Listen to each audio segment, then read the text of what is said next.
Assalamualaikum warahmatullahi wabarakatuh, and hello everyone. I'm Nurulita Febrianti and I would like to tell you guys about non-literal language processing in psycholinguistic class. So the first one is about the types of non-literal language.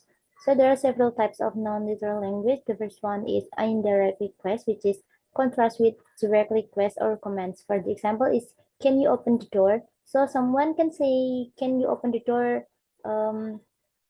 Then open the door directly. And then idioms, for example, Kathy spilled the beans, and then metaphor like Susan flew down the street on her bicycle, and then irony and sarcasm, for example, like no, that was exciting after the sleeping pill lecture. So when we are seeing this non-literal language, all of the example that I already said is not having the same meaning as what is already told or already written. So all of these forms have in common the characteristic that what the speaker said, the literal meaning, is different than the interpretation that the speaker wants you to formulate the speaker meaning. So what is the speaker said uh is not the aim or the real meaning the speaker want to tell to the others. So it has the different meanings about than the actual speech of the speaker. And then is the standard pragmatic view. So the standard pragmatic view assumes that computing literal meaning is the core function in language interpretation, where when people hear a metaphoric expression, the first interpretation that the language comprehension system comes up with will be the one that is most closely connected to tangible objects and the directly perceivable world. Its view resembles the garden path theory of synthetic parsing in the previous video. So for this example, you can see in the screen is that's a real tiger. It has two meaning, but we are seeing the pragmatic view from these sentences. The that's a real tiger doesn't mean that that is true example of a fluent predator or a real tiger or the exact tiger that we already know. But it has the real meaning as that has an energetic and fierce personality. So the way according to the previous material, it has the different meaning about what it already written or already speech by the speaker. And then is a metaphor. Metaphor indicating a relationship between two elements, which the first element is the topic, which is focused on the conversation, and the second element is the vehicle or some concept or exemplar that used to comment on the topic. From that definition, we can see in the screen the example of it, which is Nicole Kidman is bad medicine.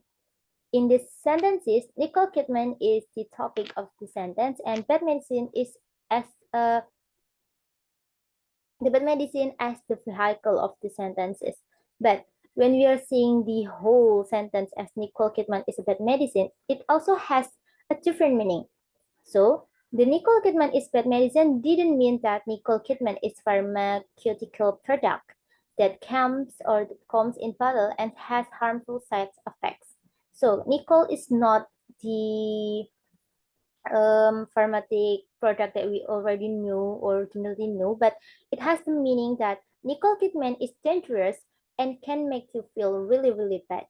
That is why it called bad medicine. And then is embodiment and the interpretation of non-literal language. So embodiment and mental simulation play an important role in metaphor interpretation based on metaphoric expression that call upon our experience with physical bodies and physical processes that operate on those bodies. So if understanding idiom involve only the manipulation of abstract mental symbols, there is no particular reason why engaging in body actions should facilitate their interpretations. And then is the neural basis of non-literal language. So neurophysiological or ERP and neuroimaging or fMR or PET experiments show that different networks of brain areas respond differently to literal and non-literal language. But the results of the research is different because as we can see in the screen, according to a word version and the sentence versions of visual hemisphere framing, Both hemispheres showed priming for both literal and non-literal meanings, and sometimes the left hemisphere shows bigger priming effects than the right hemisphere for non-literal meanings, or contra, contra to the right hemisphere hypothesis. But according to the another research using the sentence versions of visual hemifield priming, the brain's electrical response to literal and metaphoric meanings was about the same in both hemispheres. So about left and right is the same. Although the result did confirm that metaphoric sentence produced a greater N400 effect than literal sentence in both hemispheres. So I think that's all from me. I hope you can get all of the good things in this video, and wassalamualaikum warahmatullahi wabarakatuh.